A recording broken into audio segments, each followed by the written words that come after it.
नमस्कार साथियों, मैं दिशा पामेचा स्वागत करती हूँ आप सभी का गर्भ की पाठशाला में। हम बात कर रहे थे पूर्व सिजेरियन के बाद की गर्भावस्था के बारे में, जहां पर हमने बात करी थी कि सिजेरियन की दर बहुत ज्यादा बढ़ गई है, 10 से 15% तक बढ़ गई है। आजकल जो नई माताएं हैं वो भी सिजेरियन को चुन रही हैं। अब हमने जाना था कि जो सिजेरियन है उसके क्या क्या फायदे हैं, क्या क्या जोखिम है, सिजेरियन में किस प्रकार के घाव लगते हैं। तो हमने पढ़ा था कि दो तरीके के घाव लगते हैं, एक क्लासिकल हिस्टेरेटोमी स्कार लगता है और एक लोअर सेगमेंट का ट्रांसवर्स स्कार लगता है। अब हमने ये भी बात करी थी कि अगली गर्भावस्था में अगर आपको सामान्य प्रसव करना है या ओवरऑल अगर हम गर्भावस्था की भी बात करते हैं तो उसमें इन स्कार का मजबूत होना बहुत ज्यादा जरूरी है। क्या है? स्कार का मजबूत होना बहुत ज्यादा जरूरी है। तो मजबूती के बारे में ही हम बात करने वाले हैं। कब हम किसी भी स्कार को मजबूत बोलते हैं?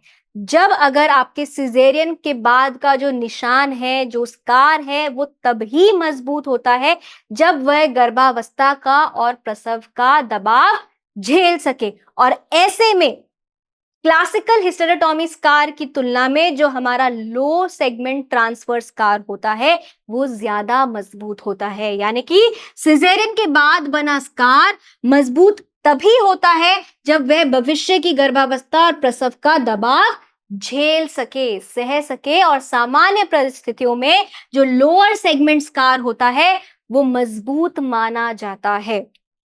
अब आपको मैं बोल दूं और आप मान लो, ऐसा तो हो नहीं सकता। तो यहां पर मैं लेकर आई हूं काफी सारे तथ्य जिससे कि हम ये समझेंगे कि आखिर जो लो सेगमेंट स्कार है वो क्लासिकल स्कार से मजबूत ज्यादा कैसे होता है। तो चलिए आइए बात करते हैं यहां पर। तो देखते हैं यहां पर हम यहां पर लेंगे कुछ ऐसे कारण लेंगे या ऐसी चीजों के बारे में चर्चा करेंगे जहां हम देखेंगे कि जो लोअर सेगमेंट स्कार है वो मजबूत कैसे होता है क्लासिकल स्कार के तुलना में। देखिए, सबसे पहले अगर हम बात करें घाव के जुड़ाव की। अब जब लोअर सेगमेंट स्कार लगाया जाता है, यानी कि जो स्कार है वो ऐसे लगाया जाता है आपके गर्भाशय पे, तो ऐसे में क्या होता है, इस जगह में जो आपकी पतली मांसपेशियां होती है वो पतली होती हैं, तो उनका जुड़ाव काफी अच्छी तरीके से हो जाता है। अब जब जुड़ाव अच्छी तरीके से हो गया तो कोई जगह नहीं बचेगी, जगह नहीं बचेगी तो उसमें खून नहीं भरेगा, और खून नहीं भरेगा तो घाव का भराव मजबूती से होगा। पतली मांसपेशियों के कारण किनारे आसानी से मिलते हैं और कोई खाली जगह नहीं बनती है, इसलिए ये घाव मजबूत होता है। जबकि क्लासिकल स्कार की अगर हम बात करें तो ऐसे में जो मांसपेशियां होती हैं वो बहुत मोटी होती हैं। मोटी मांसपेशियों की वजह से क्या होता है, घाव आसानी से नहीं भर पाता है। नहीं भर पाता है तो उसमें जगह बच जाती है और उन जगहों में क्या होता है, खून के थक्के बन जाते हैं या खून की पॉकेट्स बन जाती हैं, जिससे कि जो हमारा स्कार है वो कमजोर हो जाता है, क्योंकि उसका जुड़ाव, उसका भराव अच्छी तरीके से नहीं हो पाता। अब यही अगर हम बात करें कि गर्भाशय की स्थिति कौन से घाव में कैसी रहती है, तो अगर लोअर सेगमेंट स्कार की हम बात करते हैं तो गर्भाशय की जो स्थिति होती है वो बहुत ही आराम की स्थिति होती है। संकुचन बहुत कम होते हैं, जिससे कि घाव बहुत आसानी से भर पाता है। जबकि अगर हम क्लासिकल स्कार की बात करें तो ऐसे में लगातार संकुचन होने की वजह से, लगातार दबाव पड़ने की वजह से हमारा घाव कमजोर हो जाता है, ठीक तरीके से भर नहीं पाता है। यह हिस्सा लगातार संकुचन करता है, जिससे टांके ढीले पड़ जाते हैं और भराव ठीक तरीके से नहीं हो पाता है। तो दूसरी बार हमें यह समझ आ रहा है कि हमारा लो सेगमेंट ट्रांसफर स्कार ही मजबूत होता है। साथ ही में अगर हम बात करें कि खिंचाव का असर कैसे होता है, अब देखो, जो खिंचाव की दिशा होती है ना, खिंचाव की दिशा लोअर सेगमेंट स्कार में तो उसी दिशा में होती है। तो जब किसी एक ही दिशा में सारा दबाव पड़ रहा है और जो आपका स्कार है वो भी उसी दिशा में, तो दबाव क्या होगा, बहुत कम पड़ेगा, खिंचाव बहुत कम महसूस होगा। तो क्या होगा, जो आपका स्कार है वो काफी मजबूत रहेगा। जबकि क्लासिकल स्कार में आपका खिंचाव घाव की दिशा से विपरीत होता है, यानी कि आपके घाव पे दबाव पड़ता है, फटने की संभावना बढ़ जाती है। भविष्य की गर्भावस्था और प्रसव में स्कार के साथ की दिशा में खिंचाव होता है लोअर सेगमेंट स्कार में, तो ये स्कार ज्यादा मजबूत रहता है। जबकि क्लासिकल स्कार में खिंचाव स्कार की विपरीत दिशा में होता है, जिससे फटने का खतरा बढ़ जाता है। साथ ही में अगर हम बात करें प्लेसेंटा के चिपकने का, तो लोअर सेगमेंट में प्लेसेंटा कम चिपकती है तो स्कार कम मजबूत होता है, जबकि क्लासिकल स्कार में प्लेसेंटा के चिपकने की संभावना बढ़ जाती है, प्लेसेंटा स्कार पर जुड़ जाती है, जिससे स्कार कमजोर हो जाता है। अब आप देखो ना कैसे स्कार कमजोर हो जाता है। पहले यहाँ पे इस जगह पे चीरा लगा हुआ है, अब मैं इस जगह पे इसको भी चिपका दूं तो आपका जो क्या है, जो घाव है वो क्या हो जाएगा, कमजोर हो जाएगा ना, उस पर तो और ज्यादा दबाव पड़ रहा है। पहले ही गर्भावस्था का और प्रसव का दबाव है, फिर उस पर प्लेसेंटा भी चिपक गई तो और ज्यादा दबाव बढ़ गया, है कि नहीं है। इसलिए क्लासिकल स्कार जो होता है वो कमजोर होता है लोअर स्कार की तुलना में, लोअर सेगमेंट स्कार की तुलना में।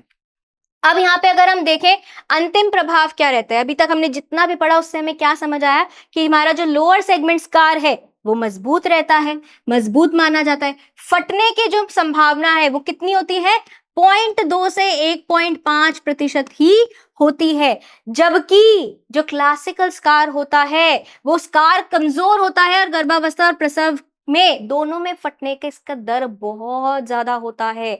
2% से लेकर 9% तक इसकी संभावना होती है फटने की। साथ ही में इससे बड़ी बात क्या है, मृत्यु दर की।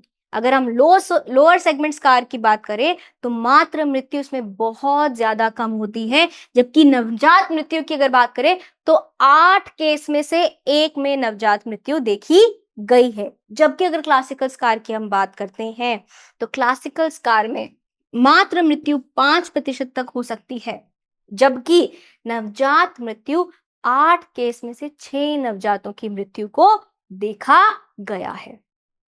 तो हमें क्या समझ आया, हमें यह समझ आया कि क्लासिकल स्कार की तुलना में हमारा जो क्या है लोअर सेगमेंट स्कार है वो ज्यादा मजबूत होता है। मजबूती की अगर हम बात करें तो जो हमारा क्लासिकल या हिस्टेरोटॉमी स्कार है वो कमजोर होता है और गर्भावस्था के अंतिम महीनों में और प्रसव के समय पर उसके फटने की संभावना बहुत ज्यादा रहती है। इससे मां और बच्चे दोनों को खतरा होता है और ऐसे केस में पहले से ही तय कर लिया जाता है कि अगली गर्भावस्था में सिजेरियन ही किया जाएगा। अब अगर हम बात करें यहाँ पर किसकी, लोअर सेगमेंट ट्रांसवर्स स्कार की, तो यहाँ पर क्लासिकल स्कार की तुलना में बेहतर और मजबूत तरीके से इसमें भराव होता है। तो ये क्या है, बेहतर है, आपके क्लासिकल स्कार से ज्यादा मजबूत भी रहता है। प्रसव के दौरान इसकी मजबूती का आकलन करना बहुत ज्यादा जरूरी होता है, पर आकलन करने के बाद भी हम सही तरीके से इसकी मजबूती का पता नहीं लगा सकते हैं, इसलिए जो संदेह होता है वो हमेशा रहता है, इसलिए सतर्क रहना बहुत ज्यादा जरूरी होता है। स्कार पूरी तरह से मजबूत है या नहीं जान पाना मुश्किल है, इसलिए हमेशा सतर्क रहना, हाई इंडेक्स ऑफ सस्पिशन रखना बहुत ज्यादा होता है, ताकि हम सारी सावधानियां बरत सके, हम सतर्क रह सके। अब स्कार का फटना या स्कार का रप्चर होना, इसी को हम क्या बोलते हैं, डेहिसेंस बोलते हैं। ये कैसे होता है, या तो क्या हो स्कार हल्का हल्का खुलने लगे या पतला होने लगे, ठीक है, या फिर पेट की परत क्या नहीं हो, पेट की परत शामिल ही नहीं हो, खून नहीं बह रहा हो, और अक्सर ये जो है, ये जो स्कार का फटना होता है ये बिना किसी लक्षण के फट जाता है, एसिम्प्टोमेटिक होता है, तो हमें समय रहते इसको संभालने का भी समय नहीं मिलता है। तो इसलिए हमेशा क्या जरूरी है, हमेशा जो हमारा स्कार है, जो स्पेशली हमारा क्या है, खास करके हमारा जो लो सेगमेंट का ट्रांसफर स्कार है वो मजबूत तो होता है, लेकिन संदेह हमेशा बड़ा होता है, हाई इंडेक्स ऑफ सस्पिशन होता है, इसलिए उसका आकलन करना बहुत ज्यादा जरूरी होता है। अब आकलन हम कैसे कर सकते हैं कि जो पिछली गर्भावस्था है उसके नोट्स हमारे पास होने चाहिए, पिछली गर्भावस्था में सिजेरियन क्यों करा गया ये कारण हमें पता होना चाहिए, पिछली गर्भावस्था में क्या समस्याएं थी, क्या जटिलताएं थी, ये सब हमें पता होना चाहिए। जो स्कार है उसका सोनोग्राफी से क्या करना चाहिए, उसकी स्कैनिंग करनी चाहिए और पता लगाना चाहिए वो कितना मजबूत है। गर्भावस्था में प्रसव के बाद 6 महीने बाद हिस्टेरोग्राफी होनी चाहिए, इंटर कंसेप्शन हिस्टेरोग्राफी होनी चाहिए, जिससे कि हम पता लगा सकते हैं कि स्कार मजबूत है या नहीं।